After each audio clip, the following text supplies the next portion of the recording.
All right, good evening, everyone. Welcome. I will reconvene the meeting at 7:01. We have Councillor Dehaney. She's on a video right now with us. She's coming through web. So welcome, Councillor Dehaney. Good evening, everyone.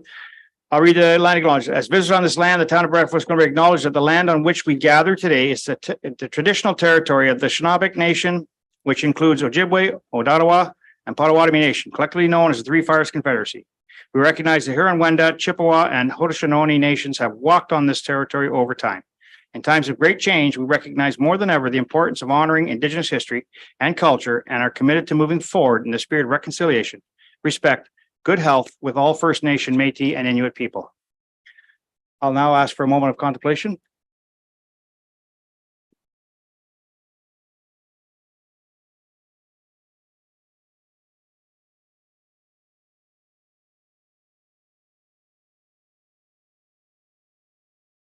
All right, thank you. All right, so we do have a motion. We have a motion that rises out of closed session. Do you have that on the board for us? So council had a closed session prior to this open meeting. It was section 239(2), identifiable individuals. So the recommendation is that, yes, thank you. So Councillor Scott declared a pecuniary interest upstairs, and so he's declaring again in open forum. The recommendation that council approve the recipients of the 2023 Civic Awards and the names remain confidential until the recipients are notified, and that council nominate the recipients of the Civic Awards to provincial award programs as appropriate. Mover and second for this, please. Moved by Deputy Mayor Sandu, seconded by Councillor Giordano. Questions? All in favor? Carried. Thank you. All right, we can call in Councillor Scott. So I'm on section 5 now, adoption of the agenda. There was an amendment to the agenda included in item 15.5, the Committee of the Whole Staff Report entitled Driveway Widening Update and Housekeeping Bylaw Amendment. So the recommendation that the regular committee, council and committee whole agenda dated May 16, 2023 be adopted as amended. Move in a second for this, please. Moved by Councillor Dykey, seconded by Councillor Harper. Questions or concerns? You know that the agenda is amended. Seeing none, all in favor? Carried. Thank you. We are in declaration of pecuniary interest in the general nature. If you have an item which you see declared, please declare then. Great.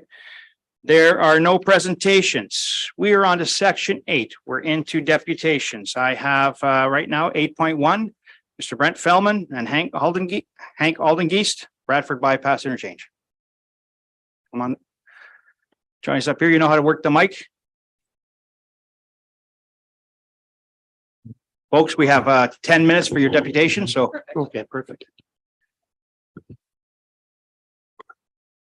Hello, Mayor and Council. My name is Hank Aldengeist, a longtime resident of Bradford, 57 years. Known most of the mayors, right from Art Evans up till present. Along with my neighbors, we have concerns with the cloverleaf that's been proposed for number 10 Side Road, and Brent and Audrey here are going to give a little presentation, and we're asking the council to maybe give us some help to take another look at how is it's designed with concerns for the public and safety. So I'll pass it on. Thank you. Next slide, please. So the objective and why we're here today is threefold. We want to review the current proposed interchange and optimal alternatives to ground everyone, make sure we're all on the same page. We want to evaluate the challenges of the current preferred interchange. And we are here to secure your support to revisit the proposed preferred interchange at 10 Side Road and Bradford Bypass. Next slide, please. Our three concerns include the encroachment of the ramp design on the northeast quadrant being too close to our neighborhoods, the bypass itself, and where it's going over versus under 10 Side Road. Ultimately, the safety concerns for all patrons that access Henderson Park as well. So for review, AECOM presented three alternatives for the interchange design at 10 Side Road. These include either direct on and off ramps, loops. Alternative 1 and 2 have greater access, but alternative 3 is a viable alternative considering that both 400 and Yonge Street have full on and off ramp access. All three of them have traffic signals and stop at ramp terminals. Next slide, please. Now, while alternative one is deemed preferred by AECOM, it actually has the greatest impact on the environment. So if we look across here, structural engineering is preferred or across alternative 1 and 2 and 3. Alternative 2 also has moderately preferred as flagged by AECOM for highway engineering and traffic operations. But the environment is the absolute least preferred for this alternative 1 that AECOM is flagging. So what does the environment mean? What does natural, socioeconomic, and cultural as defined by AECOM mean? Next slide, please. So if you think about natural, it means that this is the least preferred alternative for species at risk, ground and surface water, greenways and open spaces. This is the least preferred for the socioeconomic environment, residential properties, noise, vibration, air quality, aesthetics, and landscaping. And this is the least preferred for Indigenous nations and treaty rights, built heritage and cultural landscapes, as well as archaeological rights. So how does this directly impact all of us? Well, it includes the safety, pedestrians at 8th and 10th Side Road. It affects social cohesion, access to our communities, park patrons, and places of worship. In terms of neighborhood resources, it expropriates people's homes. So none of these 3 ramp designs are good options, but this is the one that AECOM is deeming the most preferred. If you look across the entirety of the Bradford bypass with all of the interchanges and all of the assessments that AECOM has done, there is no other preferred interchange in the entirety of the project that has such a significant environmental impact as this one at 10th Side Road and the Bradford bypass. Next slide, please. I'm going to hand it over now to Brent, who will talk a little bit more about the design specifics. Mayor and Council. One of our main concerns is the encroachment of the design. We presented this concern at a meeting with the engineers, a separate Zoom meeting. We've also presented this at the Ward 4 meeting. So we've done our due diligence to try to present our concerns, and we feel it's important for us to come here. If you look at the design, you see where we have an X there. The design that they've picked has a loop. And there's a lot of encroachment. You can see our neighborhood right there. You can see there's also a church and a soccer field right there. And it gets fairly busy with the soccer field, the church, and our neighborhood. So really, in regards to safety, it's best to keep the activity as far south as possible, and especially not on the northeast portion of it. And there are a lot of other alternatives. We don't need to do this alternative where you're encroaching on the northeast corner. Next slide, please. Next. So I drew up a little design. If you look at this, this is a full service interchange. So, I mean, everybody from Bradford would be, I'm sure, happy with this. I think most people are just concerned when they come to the interchange, they can get on in every direction. This is a design. Now, I'm sure the engineers could come up with something a little better. But, you know, if you look at this, there's no circle ramp on the northeast corner. So there's a good possibility that some of our neighbors won't have to have their homes expropriated. Also, the noise, the whole activity, we want to keep it as far south as possible. So I don't see any reason why we can't do a design like this. So we're asking council to have a look at this, come up with a better design that we can all live with. Next slide, please. We're asking that the bypass go under, not over the 10th, for reasons of sound mitigation, trees and greenery. You can see that just the look of this. Imagine if it goes above. You're going to have this thing going really high. You're going to see it, the sound. It's all going to be a lot not nicer for us living there. And we're the only neighborhood that's really going to be around this. We're the ones that are going to have to live with this, and you're going to have to deal with our complaints if you keep it the way it is. So also, if you look at this, there's all these opportunities for pedestrian pathways if you do something like this. And if we can go to the next slide. Now, I've heard different ideas of whether there's going to be pedestrian pathways. I've heard that there's going to be it and then there's not going to be it. Anyway, we just want to clearly say we don't want something like this. You can see you get a pedestrian tunnel. You can see what it's going to look like. You're going to have graffiti. It's just a magnet for sketchy activity. I don't think anybody in Bradford wants this type of thing happening anywhere in Bradford, let alone over at this interchange. Next slide, please. So this is a municipal issue. I've heard that this is under provincial jurisdiction, but the reason why this interchange is here is because the last council before you guys voted this in. It was upon your request that that's why we have an interchange. So it wasn't part of the original design.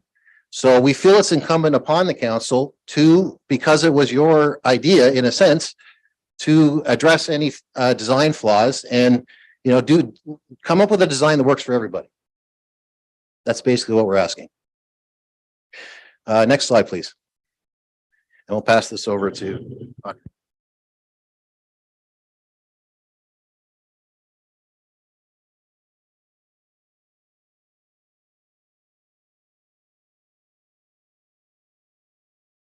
Okay, we're back.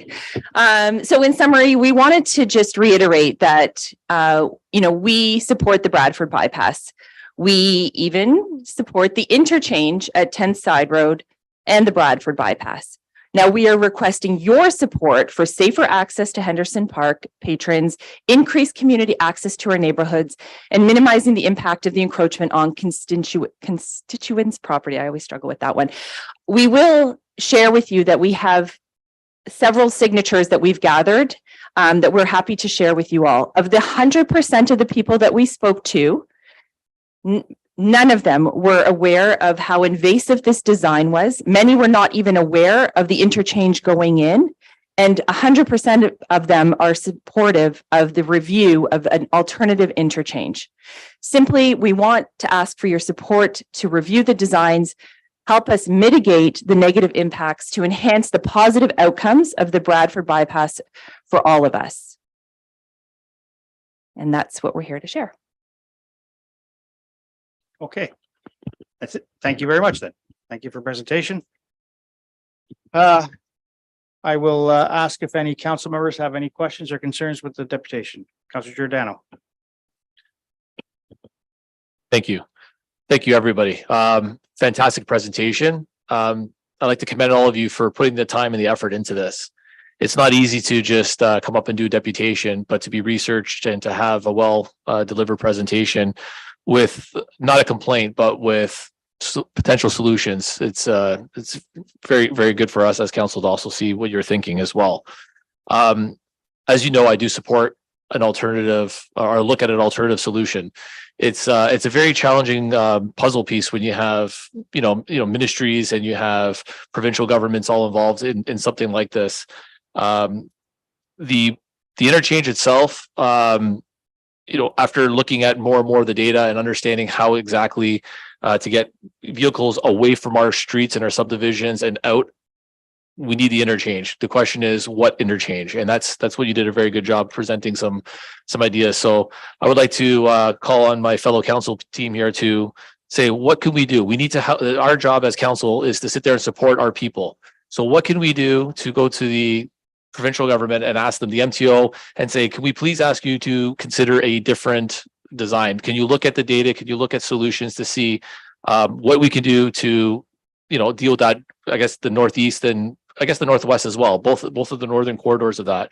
If there's any options and alternatives that would not, I'm okay with a slightly different, let's call it efficiency score on the traffic if we had other positive net benefits to it. So that, that's not our job, that's their job. So what can we do to support our residents and to ask MTO to, roll their sleeves a little bit and see what else they can come up with? I think it's very, very important. And I don't want to belabor this, but these are core residents that really do care about where they live, and we do have Henderson Park that's right there, and we need to be extremely mindful of that gem as well. So that's all I'm going to say on that part. Thank you, Councillor Giordano. Any further comments, Councillor Dykey?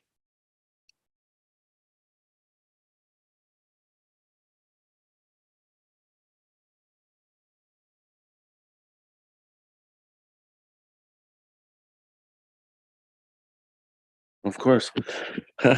Anyways, James, your worship, I just think that definitely I support the residents. We're looking at this community at the next until 2050, or is going to have major growth that's going to take place, and this has to be designed properly. And if the engineers can go back with the MTO and revisit it and make sure that the residents concerns are addressed, because we have a $20 million plus park at Henderson, and it's a very active park, and it's a real jewel in our community. And we need to plan all the neighborhoods to make it safe for everybody. But I this week I took a drive up there, and so right now we have a lot of traffic on the 10th, and I can't imagine looking 20-year span. So we have to design this once and design it right. So those are my only comments. Thanks. All right, thank you for those comments, Councillor Verkuyk. Yeah, I just thank you for the presentation. Very well done. And I support what you're asking. And I don't know, can we write a letter to the MTO as council in support of this? Yeah, we can certainly. Councillor Ferragini. Thank you. And thank you everybody for coming out. Thank you for your presentation. We had heard requests and we had enough positive feedback to have an intersection at that area because of the way the community is building. Regardless, it was a preferred, based on their public information center, it was a preferred option. It didn't say a definite option. So, I mean, there's always ways to go back. This hasn't gone to detailed design as far as I'm aware. So I have absolutely no problem as our council to put forward a letter just to say, please take a look at it once again for the to have less problems with the area and the residents surrounding it. So I have no problems with that. Thank you, Councillor or Deputy Mayor Sandu. Thank you, Your Worship, and thank you for the presentation. I'm happy to see that you support the bypass and you support the interchange. I don't have a problem supporting the request to send a letter. Maybe I can put a recommendation on the floor that council authorize the mayor to write a letter to reconsider this interchange design based on the deputation made tonight or something to that effect. And then we send a letter. We all recognize the decision has to be made by them, but all we're asking and all you're asking from us is that, hey, they look at it and see what else can be done. Thank you. I've got Councillor Dehaney next and then Councillor Harper. Good night, everyone. Thank you so much for your presentation. I don't want to sound as if I'm echoing what everyone has said, but definitely if we're going to do something, we want to do it good and do it the right way. And of course, doing some extra work and some extra review, I don't believe hurt at all. So definitely I am in support of doing more review and of course mitigate the negative impact and also enhance the positive as well. So thank you so much for coming forward. All right, Councillor Harper. Thank you, Mayor. Thank you, everybody, for your presentation, your deputation, and bringing us to, your heartfelt comments today.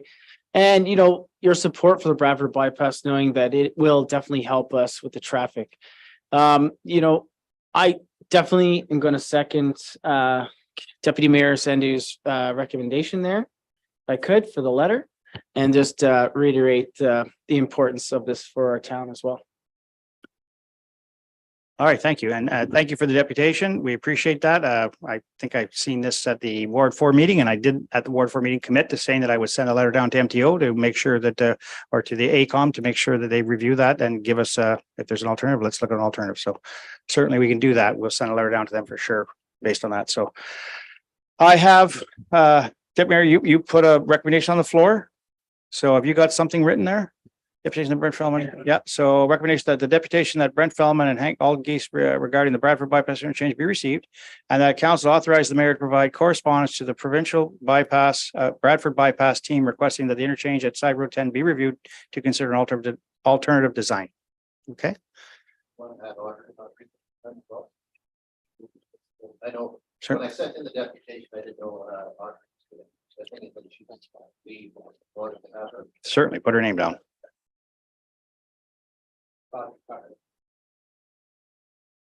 Perfect. You're good with that, Audrey? Yeah. Okay. Excellent. Okay. So I have a mover to second on the floor. Councillor McKay. Should we have an alternative design that is less intrusive to the local neighborhood? Well, alternative design is going to be an alternative design. I think we're looking at something that's, yeah, I think that speaks to what they're trying to achieve here. And I will say that we're looking at a crosswalk to the, we're not going under. I don't think we're going under the under. It's not an underpass. So we've talked to MTO. So we're good with, I think, the crossing to the Henderson Park. So, okay. So we're good. So all in favor? Carried. Thank you. All right. Thank you very much. Appreciate that. We will move into 8.2. I've got Mr. Joey Levesque, the president and CEO of Stevenson Memorial Hospital Foundation Campaign and Redevelopment Project. Mr. Levesque, it's your floor. You've got 10 minutes, sir. Thank you very much. I'll let, you know what? Why don't we just take 1 second? If they're clearing out, we'll let them go. You're okay to go? Yeah. If you want to leave, just please leave. We'll give Mr. Levesque a couple of minutes to set up and. Thank you.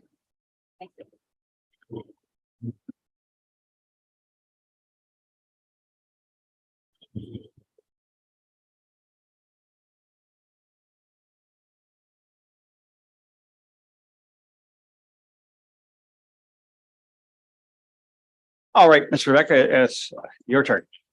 Well, thank you very much, your worship, councillors and Mr. McKnight.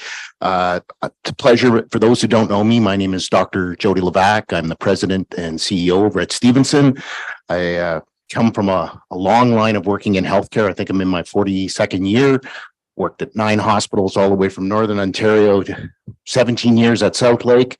When I was seconded from South Lake to help drive the major capital project at Stevenson.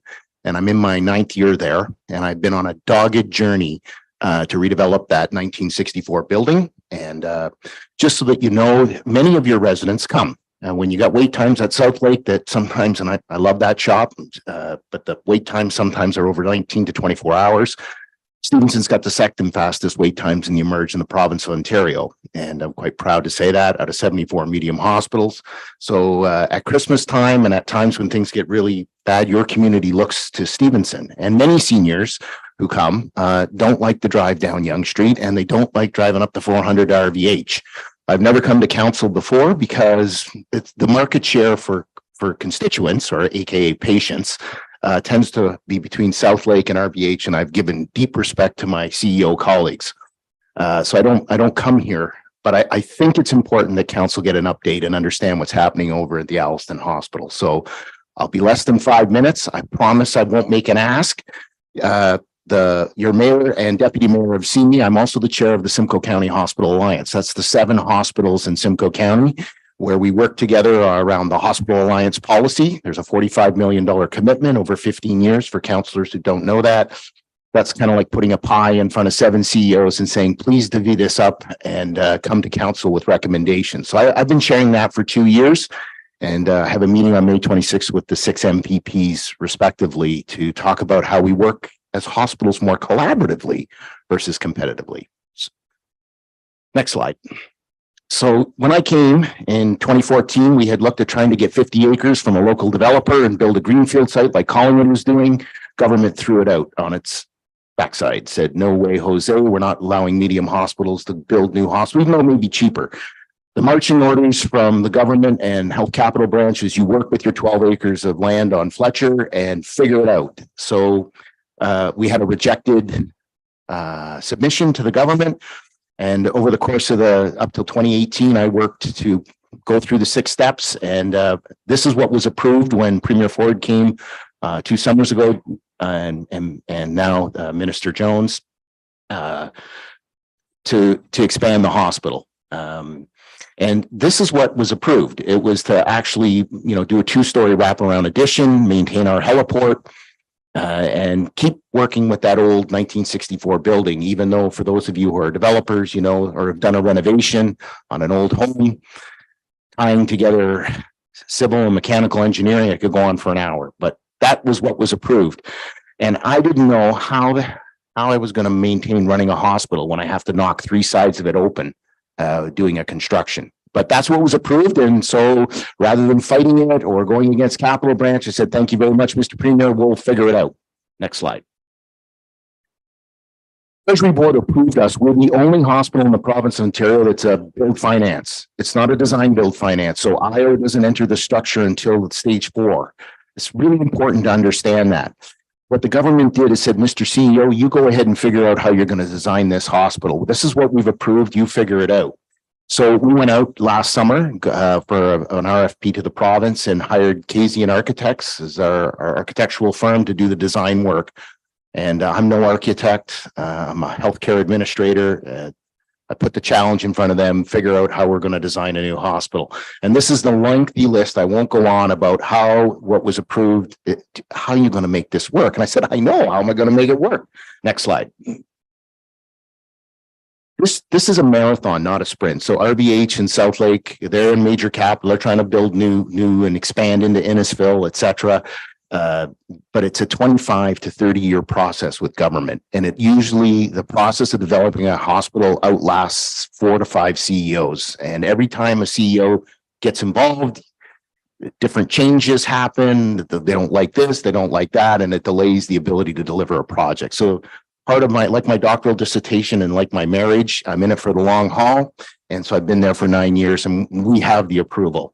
Once you get through stage 2, you'll see no hospital's ever been turned back. We're the only hospital in Simcoe County that has a stage 2 approval. And I'm hoping to go to early works construction this fall. So next slide. Of course, the design team looked at 2018. We didn't have COVID yet, and we didn't have the pandemic, and we didn't have the need to develop hospitals with all single patient rooms with their own washrooms. It just makes sense from a million different ways.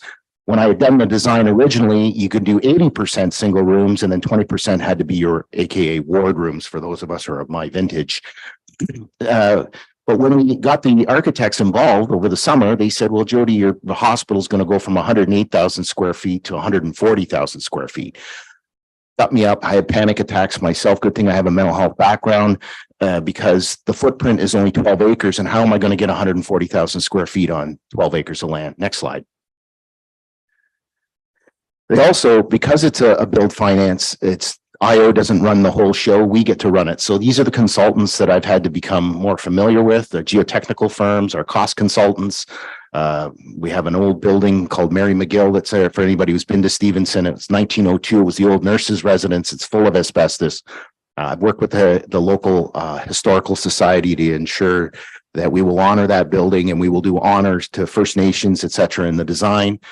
But the building's got to come down. And so we have Priestley Demolition as our contractor, and I'm hoping to bring that down before the fall. We also have a heliport. I didn't have a heliport at South Lake, didn't have a heliport when I worked in the Sioux. So I've learned an awful lot about how orange and helicopters work, and I'm happy to answer any questions or not. Next slide. So this will show you what the site plan looked like with the existing hospital. And in the red is what I'm proposing as our wraparound design. The blue represents the crane swing where I want to put the crane in town and not interfere with heliport processes. We're opening up a second laneway off of it's Fletcher Crescent in Alliston, and to do a complete drive around in order to improve traffic and then triple the parking. Next slide. Which, if any of you have been to a hospital for parking, I get more. That's the number one complaints to my office. And I only charge $10. I'm not like the big shops.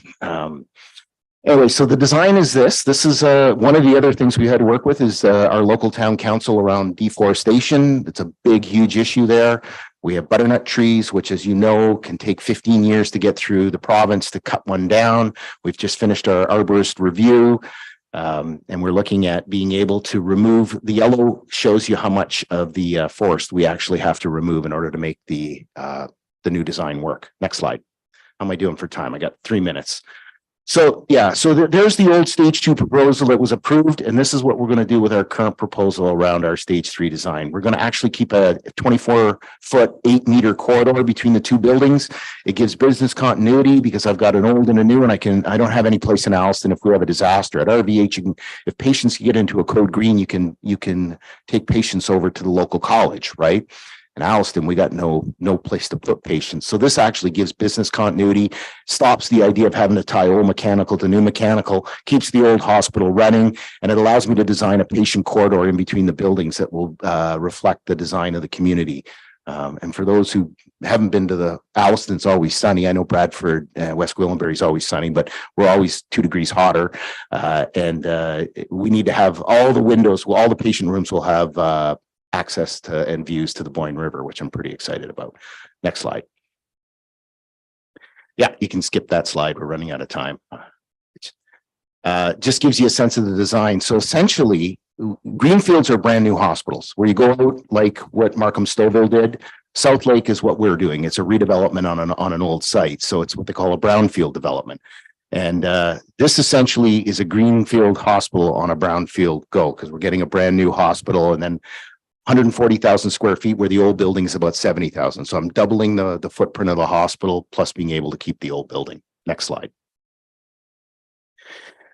Of course, can't come here and not talk about money. So when the local MPP comes by and says, you know, we pay 90% to build a new hospital, I answered this at town council. I've been pretty passionate about this. My experience at South Lake is don't believe the 90-10 split. Part and parcel is because, yes, they build 90% of the new bricks and mortar, and the local share, meaning your local community, aka local councils and local businesses, have to come up with 10%. But when you add in what I call FF&E, fixtures, furniture, and equipment, it's more like a 70-30 split. So it's South Lakes was close to 70-30, Markham's was 70-30, RVH's was 70-30. So, but the market from the MPP will be it's 90-10. So just letting you guys know how it really works. Next slide. This is where we're at. So we're trying to get the schematic design done. And my goal is to have open the doors in 2028. And I want to start construction in 2025 if I can meet all my tenders and approvals. The market is quite concerning. When I designed the stage 2, what was the cost? I'll give you guys a guess. What do you think the cost per square foot of developing a hospital was? So, but $640 a square foot. But IO is telling me you're living in a delusion, Joe. Do you know what a delusion is? It's a fixed belief that no one else holds. It's a term in psychiatry. There's no hospital being built in Ontario for $645 a square foot. It's $1,100 a square foot. That's what the Ottawa Hospital is going for. So you can do the math. This is about a $200 million design in 2018. It's already over $400 million in current cost. And the 10% falls to the local community. So that escalates as well. And when I went to county council and I was talking about the 7 hospitals and our plans across the 7, it's billions, not millions of dollars will need to be invested in hospital infrastructure for our communities. Next slide and last slide, and I'll stop talking. Yeah, so the goal is to start early works in the fall of this year. Early works is all the site preparation, water, sewer, electrical, road access, parking. In our design, we've decided to move our heliport. We're going to build a new heliport. I'm trying to negotiate that. The ministry told me to stay on the 12 acres. So that's part of the deal. They'll pay the 90% of a new heliport. Might be a bit of a tough sell there, but I had the first consultation today with Capital Branch and they didn't say no. So they didn't say yes, but they didn't say no. I asked council that hospitals are expensive, but they're important to your residents. They're important to folks here. The politics on healthcare is endless, but the importance of them can't be understated. And the role council can play in helping. I know you're going to have South Lake CEO here. You're probably going to have RVH's CEO here. But don't forget that Alliston is the only hospital in South Simcoe. It's been here since 1902. It's got a rich history with Loblaw. And they were the ones that Loblaw was actually married to a Stevenson, and they donated the land that the hospital's named after. So we have a rich history there, and we want to ensure that your folks have access to high quality care, and Stevenson's part of it. And I thank you for your time, Your Worship. No, thank you. And that was a great presentation. And you're absolutely right. Healthcare is the backbone to our municipalities, no matter what, and it's going to be something we're going to have to take a bigger jump into. And the 70-30 split is absolutely what you spoke about up at County Council. There is becoming a bigger responsibility on municipalities and upper level tier governments to actually get involved in that. And that's the sad part. We are going to have to help out when it comes down to it. And it is all three hospitals that I consider three hospitals in our area, and yours, South Lake and Royal Vic are hospitals that we're all going to have to somehow find a way to fund. So we're with you. You've got a great champion in Mayor Norcross. So certainly our Bradford will do what we can to support, because there is a use of your hospital with our residents. I know many of them end up at Stevens tomorrow. So thank you very much. Comments or questions on this group, on this presentation? It's a great presentation. Thank you very much. And I know there's no ask here, but you know what? We'll keep you in mind anytime we can. Councillor Dehaney, any questions or comments? You're good? Okay. So we'll keep you in mind, sir. We'll work with you if we can.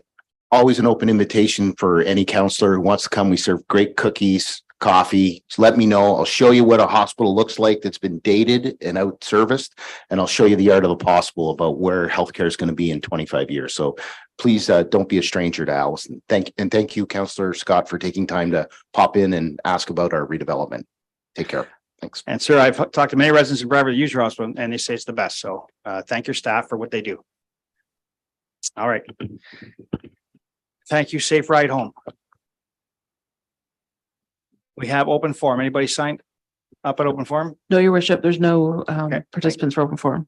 Okay, so we have adoption of minutes of the committee whole recommendations. So adoption of the committee whole recommendation, the committee whole recommendations, COW 2023-40 to 2023-44 be approved, and the minutes of the regular council meeting and the committee whole meeting dated May 2nd, 2023 be adopted as printed. So we're anything Councillor Giordano, you want something? You're second first? Yeah, okay. Moved by Councillor Giordano, seconded by Councillor Scott. Anybody want anything pulled? All right, so all in favor? Carried, thank you. We also have a recommendation for adoption of the special council meeting. So the recommendation minutes of the special council meeting dated meeting of council dated May 9th, 2023 be adopted as printed. Move a second for that, please. Moved by Councillor Scott, seconded by Councillor Harper. Questions or concerns with the minutes here? Seeing none, all in favor? Carried, thank you. Correspondence. So we have two items in correspondence right now. We have correspondence 11.1, 11.2. I have recommendation for both, but if we have one that we want to pull for discussion, I think we have one that we'd like to pull. Councillor Ferragini? Yeah, if we can pull 11.2. Okay. So if you don't mind, I'll wait for the recommendation. We'll pull it right now, Councillor Ferragini, and then we'll have a discussion on it. We'll decide what we want to do there, and then we can either approve them as amended. So go ahead. Actually, we're going to make a recommendation for that, right? So I'll just say the correspondence from item 11.1 be received for information. Move in a second. So moved by Councillor Harper, second by Councillor Scott. All in favor? Carried. Let's go into the City of Cambridge Highway Traffic Act Amendments Resolution. So want to speak to it first? Yes, thank you. So the City of Cambridge had put together a letter to Caroline Mulrooney just in regards to the speed traffic cameras, something that our traffic safety committee has been looking into, as well as our community has been looking into for a few years now. And one of the rules with the speed cameras is that they can only be placed in community safety zones. And for the most part, that involves school areas and parks. We want to be able to place the cameras anywhere in our municipality, so that there are very problematic roads that are not in community safety zones.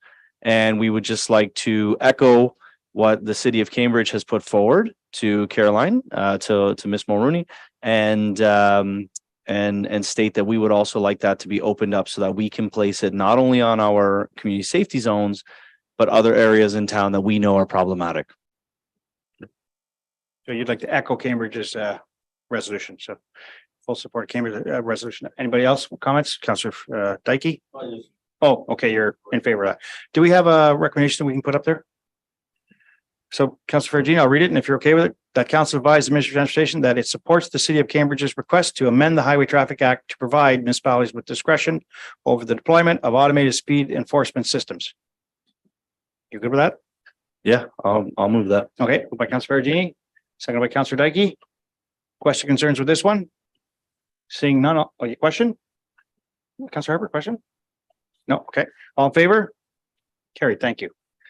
Okay, we're on to item 12, staff reports. 12.1, Development Engineering Services, Building Permit Activity Report, January 1 to March 31st. I have a recommendation that the report BLD 2023-5 entitled Building Permit Activity Report, January 1st, March 31st, 2023, be received for information. Mover and seconder first. Moved by Councillor Verkijk, seconded by Councillor Giordano. Question concerns with the report? We have our chief building official here tonight. Seeing none, it's a good report. It's written. It's just a little bit less activity right now, but I'm sure it'll pick up as we move through the year. All right, so no questions. All in favor? Carried. Thank you. Moving on to 12.2, Community Services, 177 Church Street Park Concepts. I have a recommendation that report PP 2023-03 entitled 177 Church Street Park Concepts be received for information. And I have it moved by Councillor Dehaney. Thank you. Seconded by Councillor Harper. Question concerns with this report? Councillor Harper. Thank you, Mayor. So I know we're receiving this for information on here. I'd like to have it maybe recommended that it push to budget deliberations, and I hope we get to some answers on how we'd be able to afford some of these options in regards to future use for this recommended space. Okay, so you want to change the recommendation. Instead of being received, that we receive and move it to for future budget discussions. Is that what you're asking for? So it's who did I have? Councillor Dehaney, are you okay with the amendment? You're muted. You're muted. Like we can't hear you. I do have a question for Terry, but my computer just crashed. And it was in regards to the two options. I know we're not making no decisions tonight at all, but as Councillor Harper just mentioned about the budget, because I see that there are two options there. Hold on, it just came back up. For the parquet, there are two options for the parquet. And sorry, I'm just waiting. Move along, that's fine. My computer just came back up. Well, it's okay. Option, if you're asking, option one is valued at 691,000 for the parquet, and option two is at 1.2 million. And I think the difference is a splash pad. Yes, so I actually like the option two. I know we're not making any decision tonight, but the reason being is because we know this year, when it comes on to summer programs and so forth, we didn't have much space, right? And I believe that would be a great idea to actually expand on option two, so that we have more space, more programs, right, for the near future, so that we don't run into the same problem. I like the splash pad because, of course, during the summertime, it's really hot outside, and that's a great advantage to have our programs outdoor. Again, spaces, we know that we don't have much community spaces. So again, utilizing that small acre for community programs and spacing will be very, very important and good. Okay, thank you. I think you're froze right now, but I think we got the gist of it. Director Horan, have you any comments? No. Okay. There's no comment. Councillor Verkijk first. Yeah, just a comment on the design, that when it gets more detailed, that we ensure that we have handicap access from Queen Street, because there's quite a grade there, and I don't see that here. How do people get from the south, from downtown into this park without having to go all the way around? Again, this was just a report on a parquet, so we're asking to bring it to budget. So I'm assuming there'll be a lot more detail if we want to do that. We could have asked to get more detail on the report, but so Councillor Scott, and then I have Councillor Dykey. Thank you, Your Worship. And I don't know if Councillor Harper needed a seconder for the amendment, but I'll second it. Well, I had Councillor Dehaney move it. Councillor seconded. She said she's okay with it. Yeah, are you okay with the amendment? Oh, yes, and I'll second it. Yeah. Okay. Okay, then never mind. That being said, I love the design and I don't really want to debate which one I prefer today if we're going to discuss it at budget, but I really appreciate the chance to maintain the schoolyard as green space as a park. It's been essentially a community park as a schoolyard for 3/4 of a century. I think my question though is, in making the decision, there's the financial piece that we can consider at budget, but there's also the piece around what's the optimal use of this space. And so I'd just like to better understand, maybe the strategic projects committee could take a look at this. Would we ever be expanding 177 Church in the next decade? Would there be some other facility that could be built there? I love it as a park. I just want to make sure before I jump in with both feet to either of these park designs, we've closed off any other consideration. I could even probably telegraph that my preference is for it to be a park. I just don't want to make the decision with incomplete information at the budget time. So I don't know if the director wants to comment, but that was sort of a question. Thank you, Councillor Scott. I think at this point, this was really just a report for information on what a concept could look like. It can be anything down the road. Of course, long-term is always the forefront of my mind, where things are going to be down the road. Green space is always valuable. But again, that's going to be inevitably to council's decision. Thank you. Councillor Dickey. Well, I'd like to thank your staff, Terry, for this report that came forward. I do like when the time comes, look at option 2, but it definitely has to be done during budget time. I think as we roll out, I just want to first say that any park or anything in an older, more mature area of town is much needed and is welcomed by the local residents. We have a lot of newer families moving in some of these older areas of town, or mature areas, I should say, older, mature areas of towns. And I think that as younger families come in, these parks are definitely are needed. But I'd like to see splash pad if possible, but it's all about financing. Just as I had a meeting with Michael Hare, I'd like to see a splash or some kind of splash pad in luxury park. So, but this is all going to come down to dollars and cents. And as a lot of levies are as things are changed and bill is a bill 23, I think we have our challenges ahead of us. It'd be nice to see a donor come forward, some sort, maybe would help us in the future, or some from the development community to put a naming rights or whatever to some of these projects to help us ease the financial burden of all these projects. My comments. Great comments. So don't be shy to go out and find one. So why wouldn't you? I'm just going to ask, why don't you recommend to send it back to the stretch projects committee and ask them to do a little further dig into this instead of just taking a budget? We don't really have any concept here other than the pictures. And so I'm just asking you, Councillor Harper. Yeah, so I'm basically what I was really asking for is to basically, I'm not going to talk about the concepts. I agree that there could be other developments. This is a concept that Terry's provided for us. It's great. I like the designs. I just would like to know how the different options to pay for it, whether it's DC because it's growth related, whether it's a tax-based thing, or whether it could be donated thing or grant purposes. So I'm open to the concept of either which way. That was just my concern, to figure out those options as well in the planning process of which we decide to use with. Thank you, Your Worship. If I remember this correctly, and it says in the report that it was requested a staff report to see what we can put there in regards to a park. My only issue with the recommendation on the floor is that we're saying we'll discuss it at budget. That means we're already discussing these two options. The only decision we will be making at that time is whether we're going with option A or option B, when there's a lot more that we need to look into this. I like the idea of receiving this and sending it back to the committee and see what else. Maybe there's something that we can put in here and also have a park, right? Right now, we asked the staff to come back and see what park we can put in, and they did their job. They did what we were asked them to do. But I think before we send it to the budget, we have homework to do. And I would like it if we can send it back to the committee. Mayor, if I may, rescind then my recommendation and then amend it. I was a bit hasty probably in my recommendation to amend it and send it to Committee of Strategic Planning.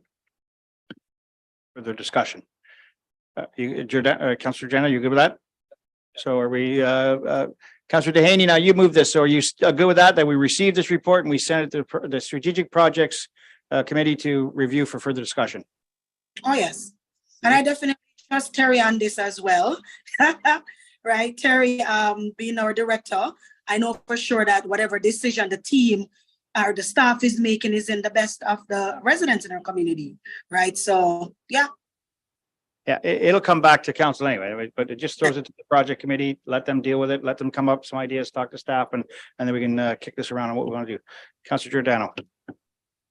Terry, the only thing I want to ask is when this comes to council, I think, I know you have a map, I've seen it, but is there a forecast for where population changes in and around town with in regards to splash pads? What I'm trying to do is when this comes, if we can look at certain zones or areas that we know that would be a candidate for a splash pad as well as future planning. So we're not putting something in that's going to be, potentially not the ideal spot in 10 years.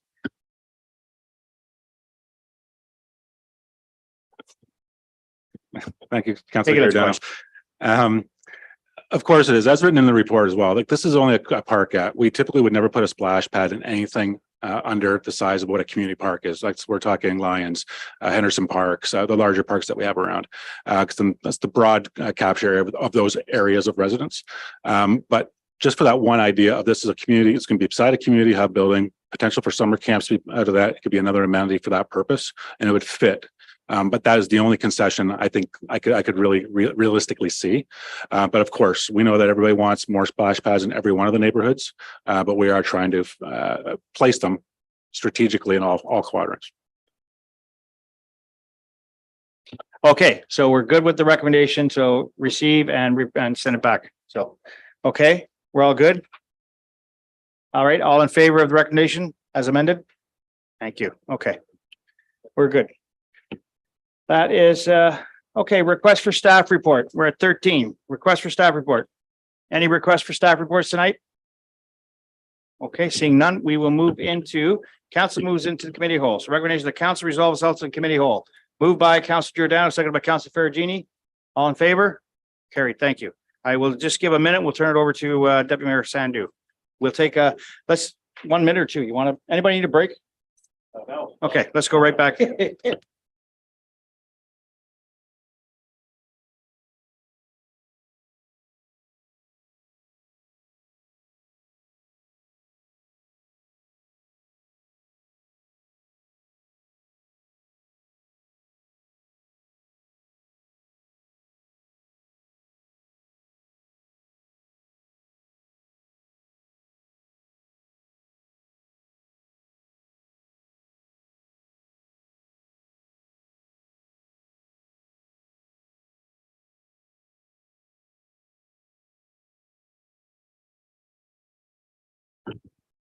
Call this meeting to order at 7:53 PM.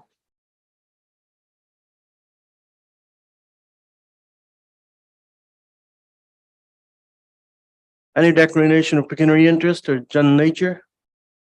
Councilor Scott? Thank you. I'm going to declare on 15.3.2 because I have a client who could be construed as a competitor.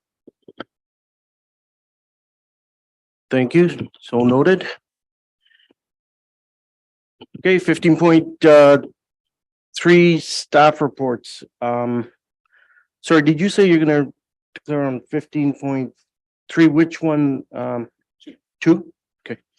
Sorry.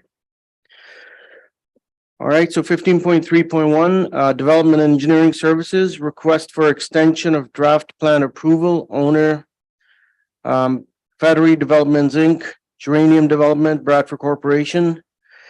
The recommendation is that the report number PLN 2023-15 entitled Request for Extension of Draft Plan Approval, Battery Developments Inc., Geranium Development, Bradford Corporation, Southwards Development Inc., Subdivision D12-23-03 be received, and that council grant a 3-year extension to the draft approval of plan of subdivision D12-23-03, formerly file number S-10-03 with modified conditions of draft plan approval for the county of Simcoe as outlined in the report PLN-2023-15, such that draft approval will lapse in the event that a final plan is not registered by October 29th, 2026. Mover and a seconder, please. Counselor Daiki and Counselor Giordano. Comments or questions? Counselor Fergini. Thank you. We've done this in the past. We've granted extensions in the past. It happens. My question is, the original draft plan approval was granted in 2012. How long do they continually extend draft plan approvals? How long do extensions continually go for? Is it just at the will of council that it can just keep going? Or is there a point in time where we can finally say, okay, listen, this needs to be done, or forget about it? Go ahead, Mr. Reeve. Thank you, Deputy Mayor. Through you to Councillor Ferragini. The short answer is yes, it is within council's discretion to continue to grant extensions as council sees fit. In the case of the subject draft plan of subdivision, we are aware that some of the conditions that they're working to fulfill do involve servicing through adjacent lands to the north, on the north side of County Road 88, for which they are not in control of the design and the advancement of that progress. And so they would be beholden to that alignment being completed as part of their own fulfillment of conditions. Okay, any other comments or questions? Councillor Dehaney, you have any comments or questions? Okay, with that, I'll ask for the vote. All in favor? Carried. Councillor Scott is vacating his seat for 15.3.2. It's in regards to CP Rate Ontario Properties address 500 Holland Street West. The recommendation reads that report PLN 2023-17 be received for information, that all written submissions received in regards to the applications and all oral submissions made at the public meeting held on May 31st, 2022 relating to the applications have been taken into consideration as part of deliberations and final decisions, that pursuant to section 34 subsection 17 of the Planning Act, no further public notification is required, that the requested site specific official plan amendment D09-22-01 be adopted, and that the requested site specific zoning bylaw amendment D14-22-01 be approved for lands municipally known as 500 Holland Street West with modifications as recommended in report PLN 2023-17, and that the corresponding bylaws be presented to council for enactment, and that council pass a bylaw to remove the holding H1 provision at such time as the site plan agreement is executed. We'll have a mover and a seconder, please. Councilor Giordano, Mayor Leduc. Comments or questions? Mayor Leduc. Just a quick comment, Deputy Mayor, and I'm excited to see this proposal come through. This is something that's very needed in our community. It services our seniors. It is going to be classified as a retirement home for seniors. So 74 units of apartments for seniors. So excited about it. Been working with them for a while, and hope to see this come to fruition very soon. It's a great little fit in our community. Thanks. Thank you. You're right. It is a great project, and it fills out that area. If there's no other comments or questions, Councilor Dehaney? Okay, all in favor? Carried. Someone call Councilor Scott in, please. All right, so we're at Community Services, Henderson Memorial Park Permittable Space PP-2023-02. Recommendation that report PP 2023-02 entitled Henderson Memorial Park Permittable Space be received for information, and that council provide direction to staff for the approval of additional funds to construct design option, and whichever option you choose out of the ones presented in the report at Henderson Meadow. And I have a mover and a seconder, please. Councilor Scott, Councilor Daiki. Any questions and comments? Councilor Scott. Thank you. I will just say that I prefer option 2. I think this is a fantastic amenity, and doing it, I'll say properly the first time, and really making a attractive area for families to enjoy out of this area is the way to go. I think we should do this, and I think we should do it to the fullest extent possible so it can be enjoyed to the fullest extent possible. So I guess I'll let the discussion happen, but I would support option 2. Perfect. We have option 2 on the floor. Mayor Leduc. Yeah, I think I'd support option 2 also. I think it's the perfect solution. I think Councillor Scott picked up on it. I think it gives an opportunity for families together. I like the fact that we've got this space. I think the staff have done a great job bringing this back to us. I know it's eating into our phase 2 funding, but I think like Councillor Scott said, we do it right. And I think we bring the playground equipment up there so that the families can enjoy each other and the kids are in the playground equipment where they're not actually wandering off to the other play structures area. So I think it's a good one. I would support option 2 also on this one. Thank you. Councillor Giordano. I'm not going to say which municipality. I spent many a times renting facilities like this out, but I will say that this is a welcome addition to our community. Just to confirm, there will be, or will there be charcoal barbecue stations set up, or will people be allowed to bring charcoal barbecues to this area, Terry?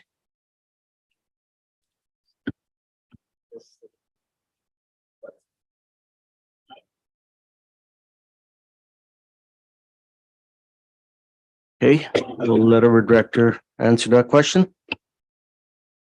Thank you, Councillor Giordano. The idea within the options, if you were to go through the amenities that would be included, you'll see water going out to the shelter with option 2 and gas. We want to be on control of the water and gas, and we would have permanent fixed propane barbecues. It's all about safety and it's all about control of site, and that is a staffed park where we can control that for a permitted event. It wouldn't just be there for free use. Okay, Councillor Burkite. Yeah, sorry, I'm just trying to understand. We're approving to not increase our taxes, but we're diverting funds from phase 2. So what are we losing? What are we giving up to pay for this? Thank you, Councillor Van Dyke. Right now we have, I believe, just over $8 million for phase 2 of Henderson Park. We're going to determine what those phases are. Right now, it's just conceptual phasing. Again, done, we're going to say 6-7 years ago. But through the course of the master plan that we're currently undertaking with the Leisure Services Master Plan, it's going to indicate more amenities that will be required in the town overall. Then we'll have to determine what we want to place at Henderson Park and what we can afford at that park.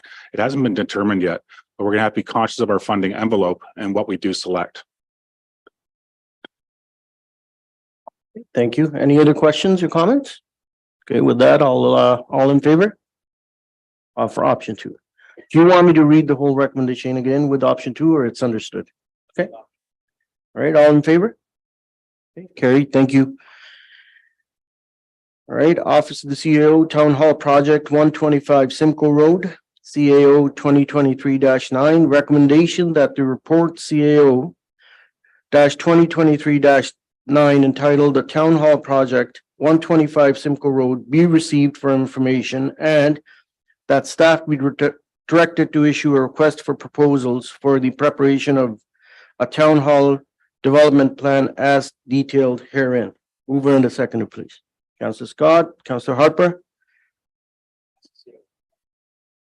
Would you, yes, so can you please give a brief summary? Thank you. So the chief reason or purpose of this report is to take another step in the long gestating program to deliver a town hall / multi-purpose facility, community facility for municipality as part of the revitalization or redevelopment of the park at 125 Simcoe Road and the community center there. So through some recent discussions we had with our strategic projects advisory committee, and in response to direction provided previously by council, as well as one of the priority initiatives you identified through your current strategic plan. What we're recommending is a step forward in the planning and programming of that facility, both respect to the scale and scope of the building, but also in how it would be delivered, particularly with respect to construction techniques, HVAC systems, all initiatives to gear our building both with respect to the capital approach as well as an operating approach, gear it towards a net zero type of facility, LEEDs gold, whatever the current parlance is with respect to a carbon neutral footprint. Not suggesting that we're necessarily targeting any particular program, but the purpose of this review is to let council know what the most cost-effective way would be to embrace innovative approaches. Again, both on the capital and operating side, but in a manner that is fiscally sensible for the project overall.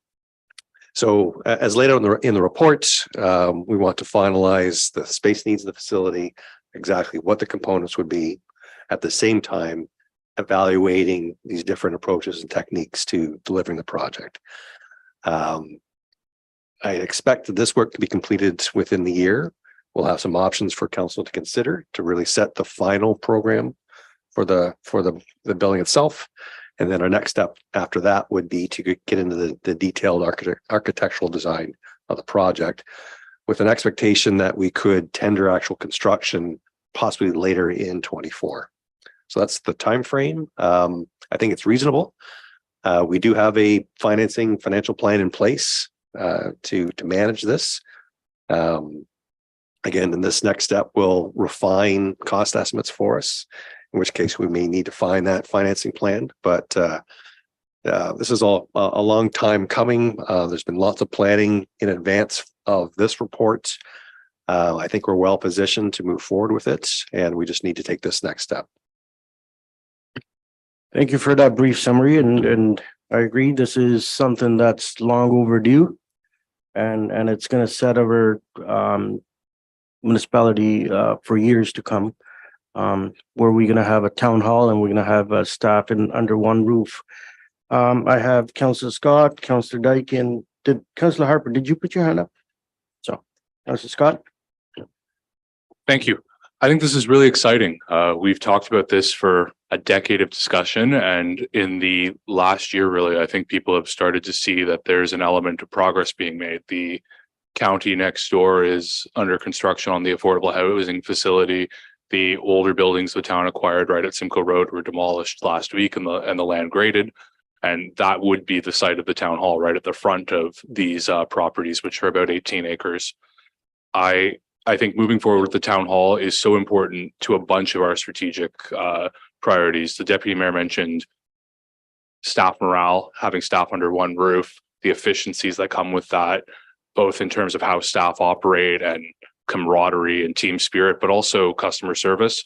Right now, if you get the wrong building that we're renting, you have to schlep across town to find the right one and hope you're right. But it also costs the operating budget $300,000 or more per year to afford all these rental properties, and they're insufficient, and we're losing money through the rental. That obviously in the short term there will be a greater capital cost to build a town hall, but I think we'll start to realize those efficiencies when we don't have rental properties, as well as the benefits to staff and customer service. But I also think this is huge for downtown revitalization. This is a stone's throw away from the Four Corners. There's an old map upstairs from 1900 that shows that this property was a racetrack. So it's always been a bit of a recreation center for well over 120 years.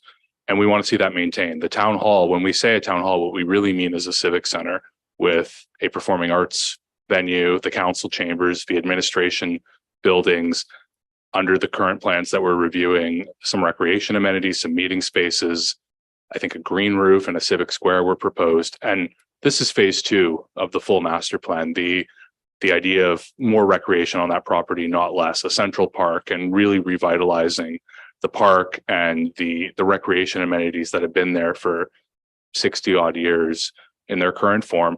I think that's what our generation of council has to do. We can look back and say, I wish things had been maintained by previous councils, but in front of us right now is a plan to revitalize this property over the next 4 years, and with the affordable housing and the town hall being the first two phases and the Central Park idea being the third phase. Once that construction's done, it makes sense. We also have some improvements coming to Simcoe Road, so tying in with the Holland Street transformation, the road flows will look, the road streetscapes will look better as well. And then finally, speaking of which, having our staff and our town hall as an anchor tenant in our downtown is good for all our downtown businesses. People need a place to have lunch, to have meetings, to go shopping after work. And so I think for a whole host of reasons, affordable housing, downtown revitalization, efficient use of the tax dollars, and just having the self-respect of, we're a big enough town hall, we're a big enough town, we should have a town hall. I think this is great news. Well said, Councillor Dykey. Well, Jeff, great job on the presentation. I know we have the right CAO as a planner, and the background you have in our community did a great job with this report. I just like to add a few items to it. I just wondered, and I'm sure James and Raj has looked at this opportunity. I know you were in contact with our local doctors. I wonder if there's any opportunity for any healthcare space to rent, so for us to get some cash flow, as well as if there's any county of Simcoe services that could come to this building to also get cash flow. And when I look at I've seen a lot of these business plans come through in the last 20 years, but when you look at the money that we spend to the different landlords in our community, that the money we spend to rent all the space, we could keep these dollars ourselves and own something rather than just putting that money out to the landlord world. So it's a big step, but as we grow, the community is going to definitely be more efficient under one roof. So those are my comments. Thank you for those comments. I'm going to Councillor Harper. Thank you, Deputy Mayor. When I first came onto council, inherently I wasn't really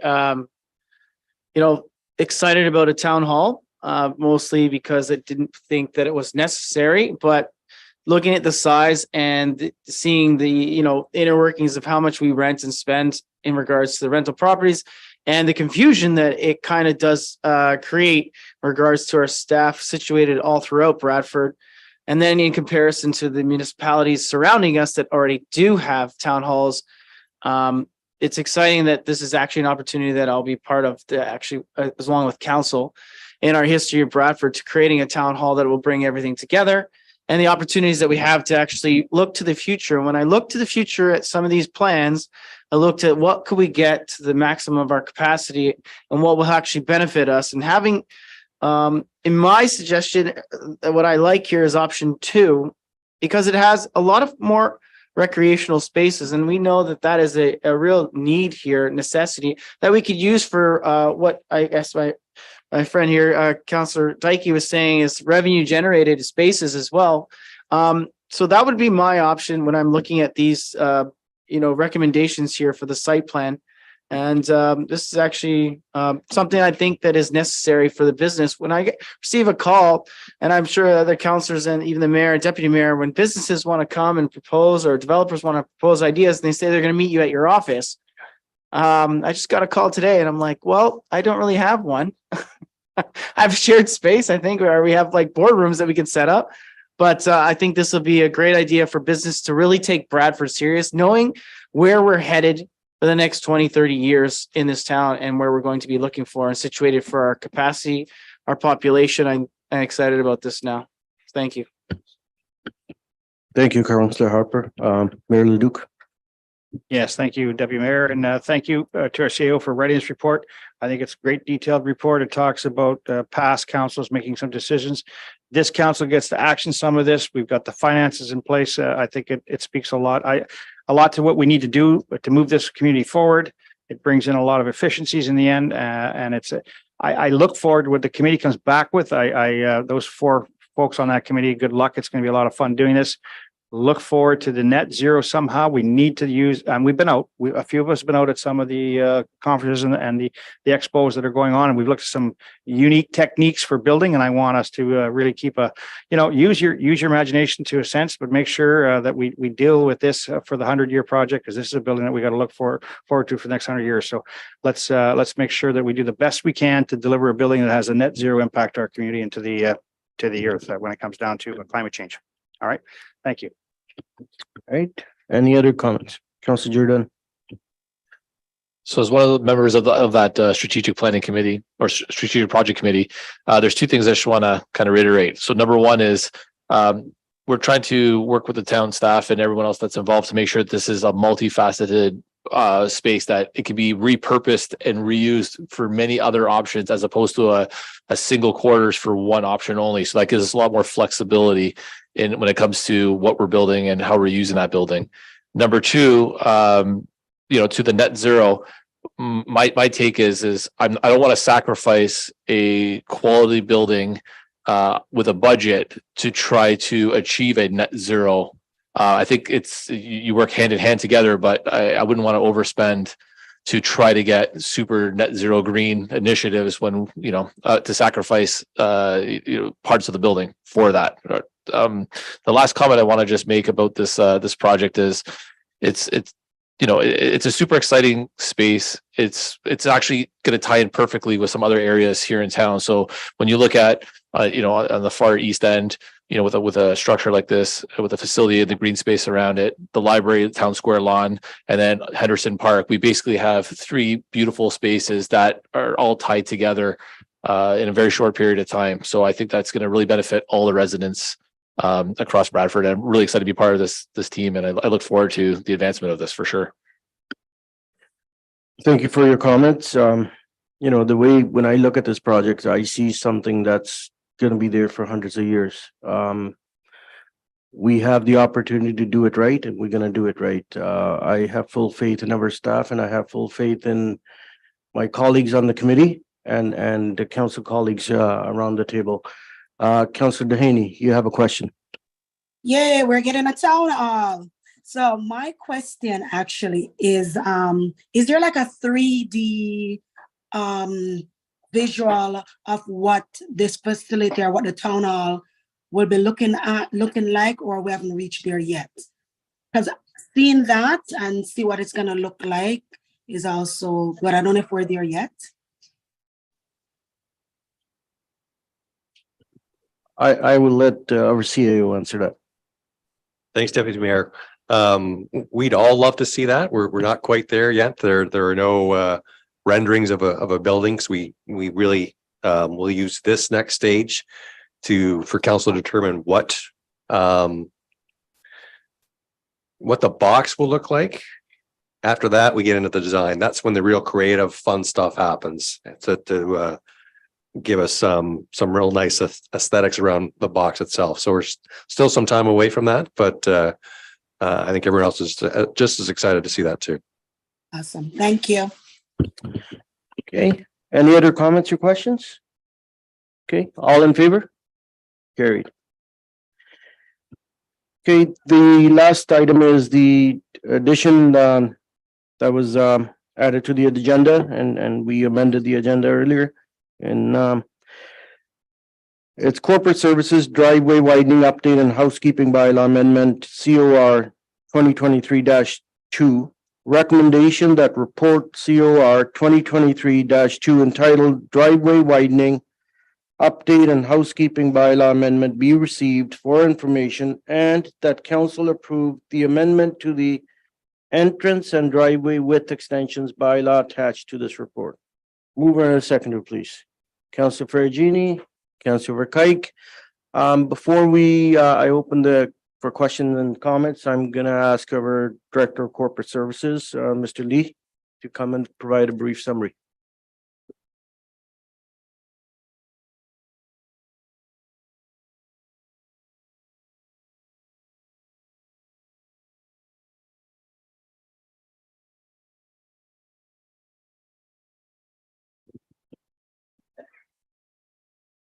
Thank you to Deputy Mayor Sandu and members of council.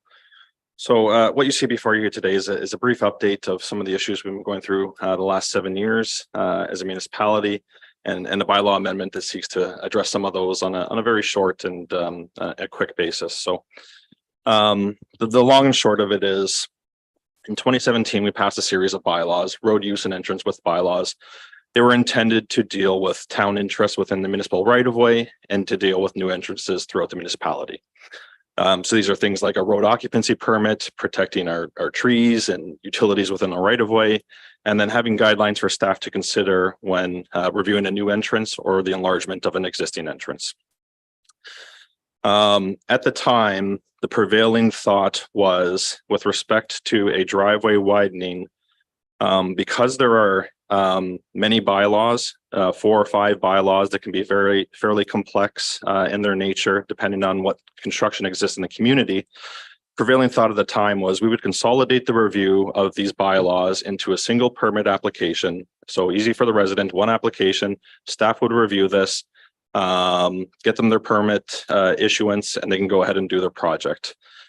In reality, this has been a significant challenge for us to administer across multiple internal departments, to the point where, as a staff, we identified this as an issue and something that needs to be resolved. So I'm sure council has heard about this, but resident frustrations, long delays in reviewing and returning applications, inconsistent standards, not meeting the expectations that we have for ourselves and for our residents.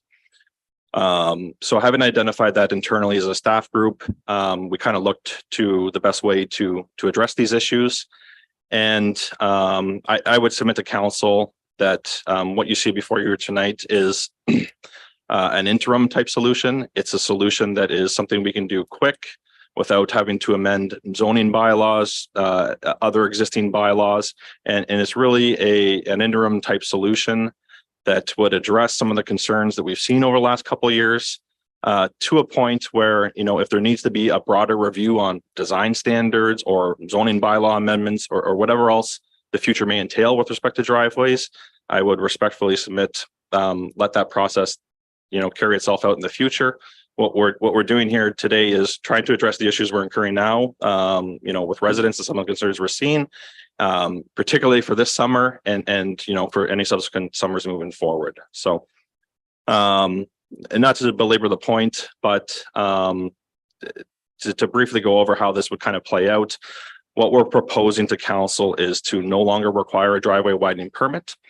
There was a period between 2010 and 2017 where, these rules existed and staff were able to, do site inspections, through a municipal bylaw officer, assess the conditions and then make some recommendations or notices to the property owner without this permit application and this review process. And we're submitting to you tonight to return to a process that reflected something similar from 2010 to 2017. As I mentioned, there are various bylaws in place. So we have the zoning bylaw that deals with the private property, the maximum driveway width, setbacks, what defines a parking area, what defines a driveway. We have our clean drains and swales bylaw, which deals with any drainage issues, protects swales within subdivisions.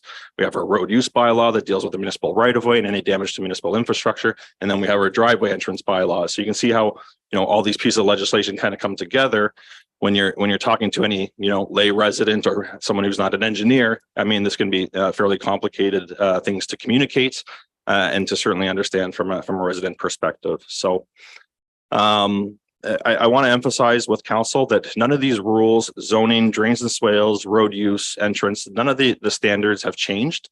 So those regulations that existed, yesterday or last week are still going to exist next week or subsequent weeks moving forward. We're just changing the review mechanism. How does the town review a new driveway and determine whether it meets town bylaws or not? And the emphasis is we need to streamline that process. We need to make it more welcoming for our residents.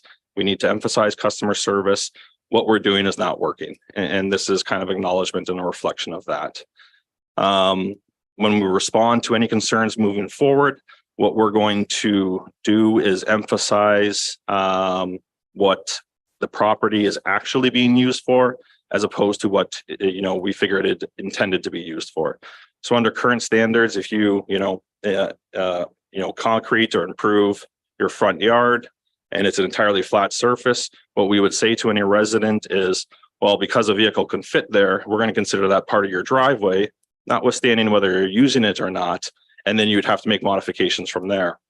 What we're going to emphasize moving forward is what are you actually using it for? So, if somebody has that same sort of construction, we'll come out and say to them, here are the confines in which you can park a vehicle under the zoning bylaw. Here's your driveway. Notify the resident, you're not allowed to park beyond those confines. Either through follow-up or resident complaint, or, if we catch wind that the vehicle is parking, beyond what their permissible driveway is, at that point, we'll consider this, okay, now this is your driveway because you're actually parking there, it's documented as such, and then we can apply the existing standards that exist now through zoning bylaws and other bylaws. So it's really a focus on actual as opposed to intended uses. And in response to that, we can also take a more direct and streamlined enforcement approach. So we're able to use sections of our traffic bylaw if somebody's parking beyond their permissible driveway space to issue a parking ticket. So a very direct, efficient means to say, after we've notified residents and gone through that whole process that you're not allowed to do that. And if the issue continues, then we can consider, more aggressive approach through, a Part 3 summons or enforcement of our zoning bylaws. Right now and today, we have this complicated and convoluted, permit administration process, and then enforcement falls through court issuing a summons under the zoning bylaw. It's extremely time consuming for staff, extremely onerous and complicated for our residents to understand. So the report goes through some of the principles that we were looking to achieve here. I think this amendment accomplishes that. We did a review with all of our internal stakeholders. For 7 years, I heard from residents that are frustrated, both for the application of these rules and the fail to apply these rules. So, if I had to say something to council, I think this is a win for our residents. It provides them some functionality on their property while maintaining the existing standards. And we're really streamlining some of these processes to try to achieve the customer standards that we're looking for. So sorry to kind of belabor that point, but that's it in a nutshell, and I'm happy to answer any questions. Mr. Lee, thank you for that brief summary. No, this is a very good report. I'm happy to see it.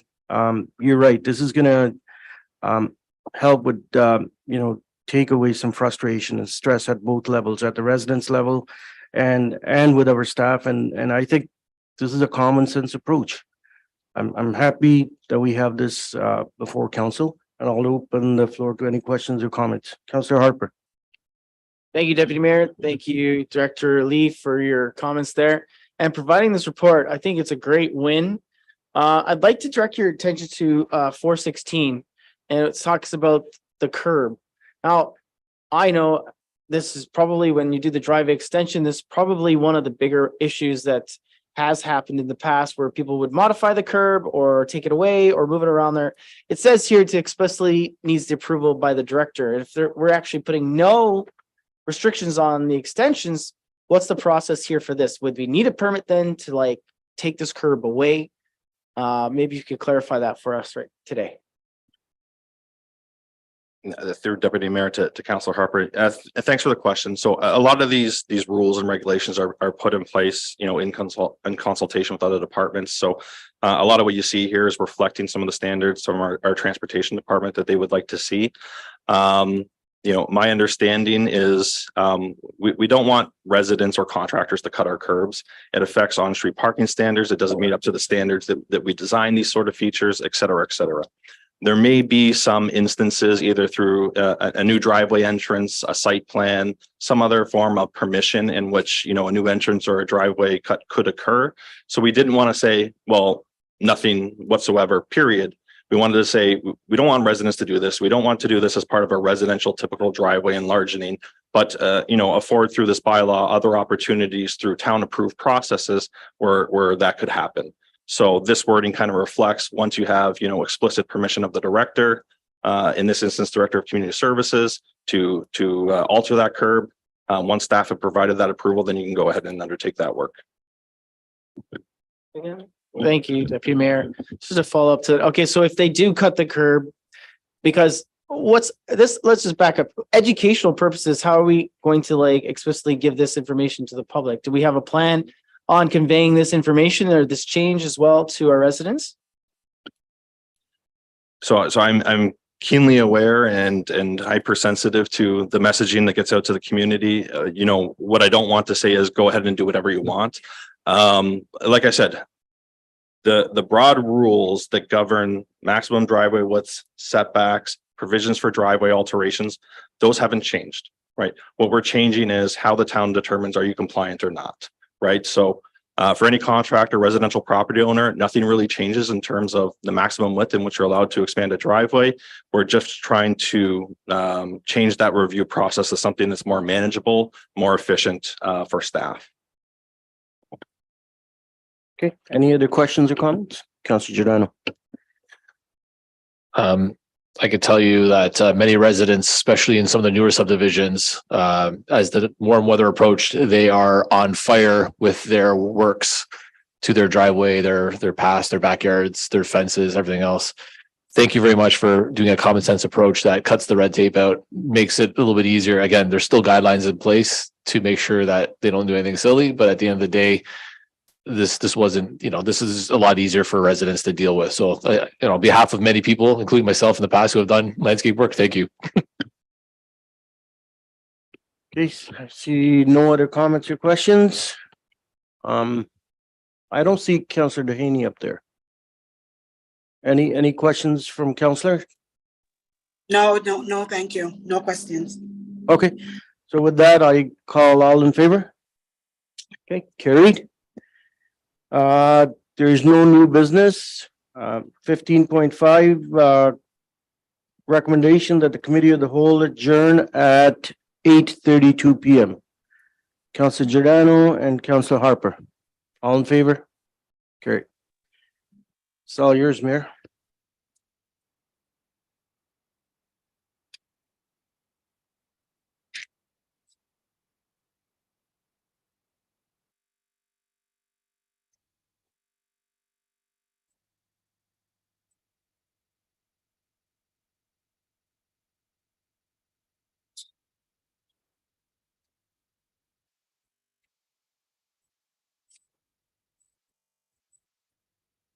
All right, I'll reconvene the meeting, the council meeting at 8:33.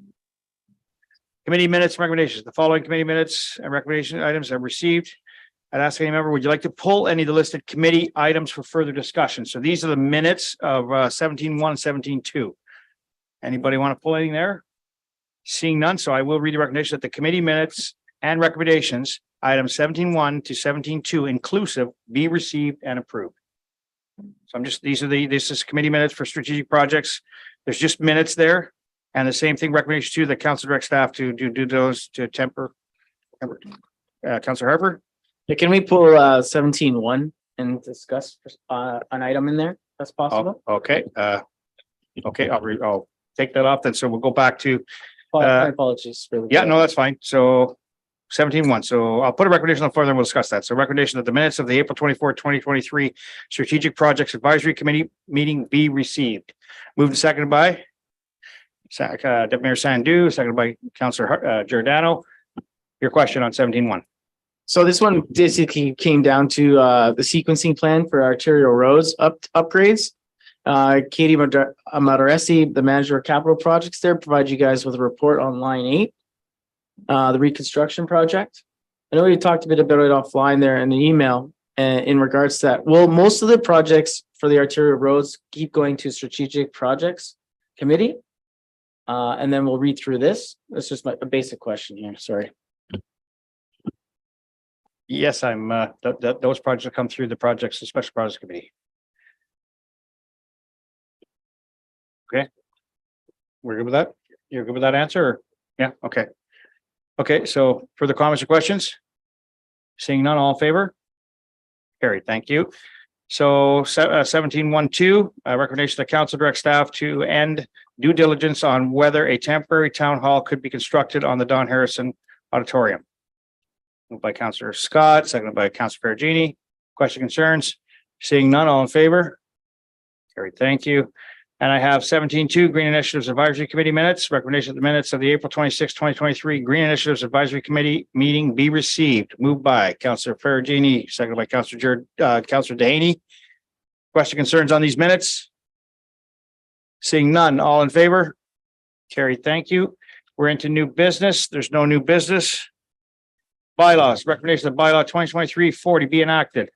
19.1, bylaw 2020-43, draft zoning bylaw amendment 3778, County Road 88, bylaw to amend zoning bylaw 2010-50 as amended for lands located in part of Lot 5, concession 7, must be known as 3778, County Road 88, southeast portion to permit a sales center for temporary use. So just read the whole thing for nothing, but move in second, please. By Councillor Scott, second by Councillor Harper. All in favor? Carried, thank you. We're into notice motions. Any notice motions for tonight? Seeing none. All right, we're into announcements. General announcements, please. We have some announcements on our screen that'll.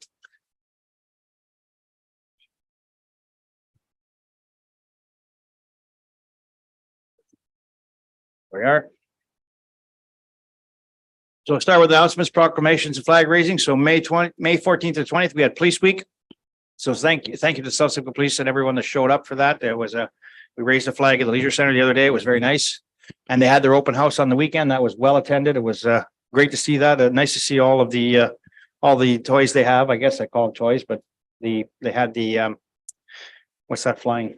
The drone. Yeah, that was pretty neat. And then and Nitro, I think, was a star. Nitro was a star. He had all the young kids on the grass, and he did some great tricks for them and showed how sharp Nitro is. I couldn't believe that how great that dog is. So May 19th, Personal Support Day Worker. That's coming up. May 21st to 27th is VON week. So Victorian Order of Nurses. We have I think we have a proclamation for that. May 28th to June 3rd, Accessibility Week. We have planned on the Monday on the May 29th at 6 p.m. We have a flag raising here, but all day we have our staff in from I think 2 o'clock in the afternoon in here at the Leisure Center. They'll have a display. They'll have all sorts of things. So members of the town accessibility committee, advisory committee can come and share with us from 2:30 to 5:30. I will be there myself, so we can meet some residents and help out with sharing AODA issues. On June is a Pride Month, so join us for a flag raising on Friday, June 2nd at 3 p.m. right here at the Leisure Center. So stay tuned for some social media events also that we're going to for local Pride events. June is also Italian Heritage Month. June 2nd is Fiesta della Repubblica. So join us for a flag raising on Friday, June 2nd at 11 a.m. at the courthouse. Well, are you talking about that one? June 3rd is National Health and Fitness Week. So Deputy Mayor Sandu. Thank you, Your Worship. I just wanted to make a comment about flag raisings because I was asked a question by a couple of residents why we're doing flag raising during the working hours. And for the benefit of the public at large, if they're watching, is we as council don't decide that we're gonna have it. It's the organization's request to hold it on a certain date and that time. And if the mayor's schedule permits it, we go with their request. So we would love to have it on the weekends or in the evenings, but we go with the request of the organizations. Just wanted to say that so people are aware. And thank you very much for doing that because we have had people ask us about that, and it is their request. They usually they give us one date, an alternative date. If I can make the main date, then we do that. We ask them many times to put on weekends, but they choose to do it when they do it. So yeah, it's what it is. It's working council, and I explained to them that I've said to a few that I'd love to have more council members there, and they said, well, they want to do their flag raising at their time, so it is their flag at their event. So I don't mind sharing, but I let them know that we are working council. So, any further announcements? So we have Helping Hands Food Bank Spring Food Drive, May 17th to June 10th.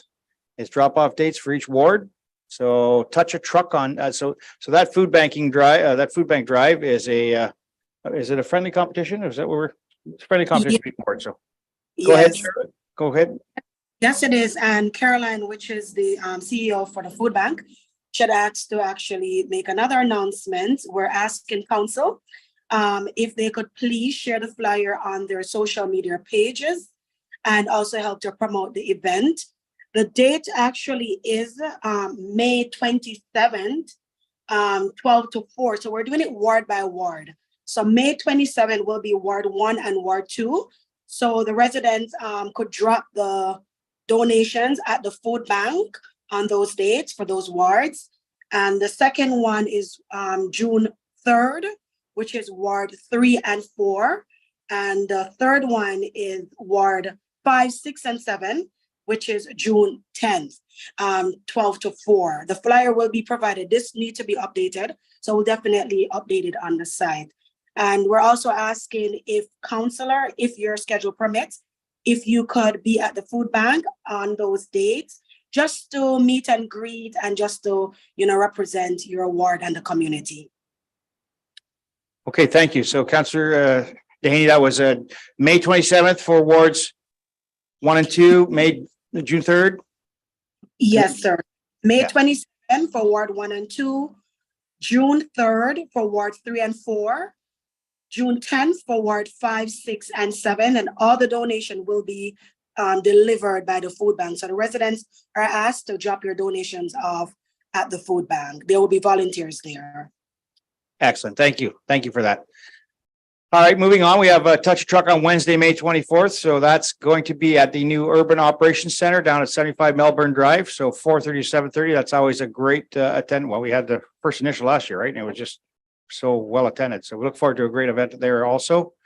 National Health and Fitness Day is Saturday, June 3rd. So outdoor fitness classes. So Saturday, June 3rd at 8 to 11 at the library, on the library lawn here. We'll have some fitness classes, and I might be there, but I don't know if I'll be leading them.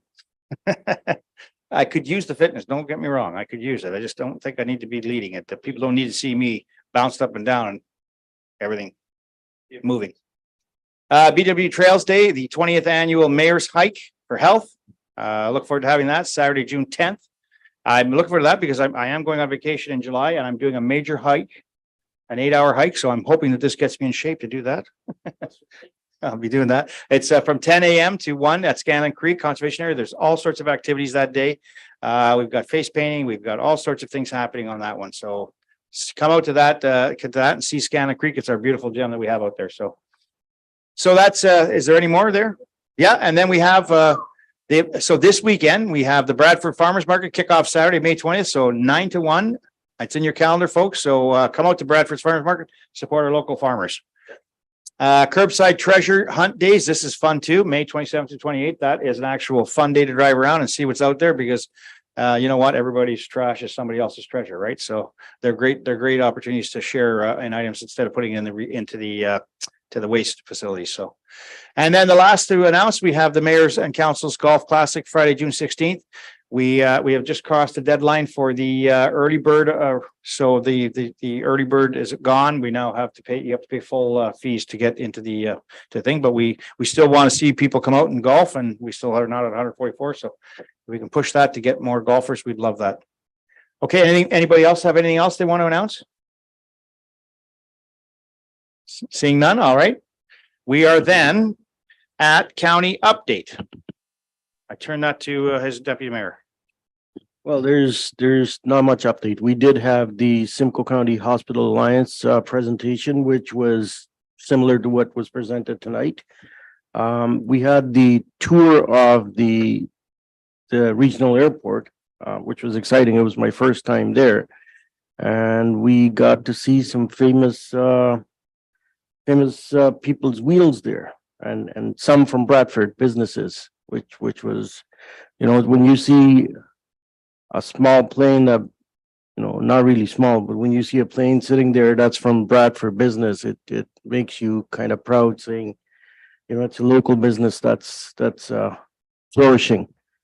So that was it. And then the other big report that we looked at was the addition of 40 beds to Simcoe Village campus.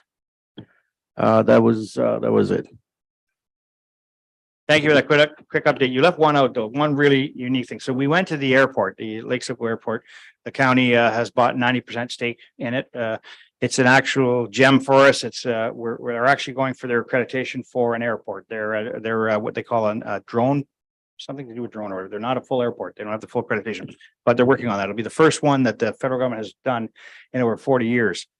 But while we were there in the Cartwright hangar, there was a helicopter there, and it was a beautiful shiny helicopter, and the pilot was there, and we got talking to the pilot, and it was one of Trump's old helicopters.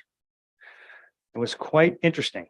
Like it was a helicopter, like it was like one of those Lincolns or whatever, you know, where you got it was just beautiful. It was just a beautiful helicopter, and the pilot was quite proud of it. It was you know, it was an older helicopter, it was an older one, but it was in just immaculate shape. It was just fantastic, and it was somebody that owns that bought it out of the off Trump and brought it up here in Canada. It's sitting here, and they use it. He flies it around. He loves flying it. It was quite a great time. If you ever get a chance to go through the airport, if we get a chance to go and tour it, certainly take that opportunity and tour the airport. It's a great asset for the Simcoe County, for all of us. It's perfect for us. It's only 40 minutes up the road. It creates economic drive for our community. So for all of Simcoe County. So it's great. Okay, so on to 22, confirmed proceedings. A recommendation that bylaw 2023-41, a bylaw to confirm proceedings of the regular council and committee of whole meeting dated March or May 16th, 2023 be enacted. Moved by Councillor Ferragini, seconded by Councillor Giordano. All in favor? Carried. Thank you.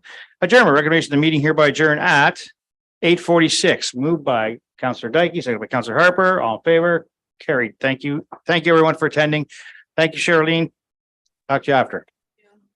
Thank you, staff.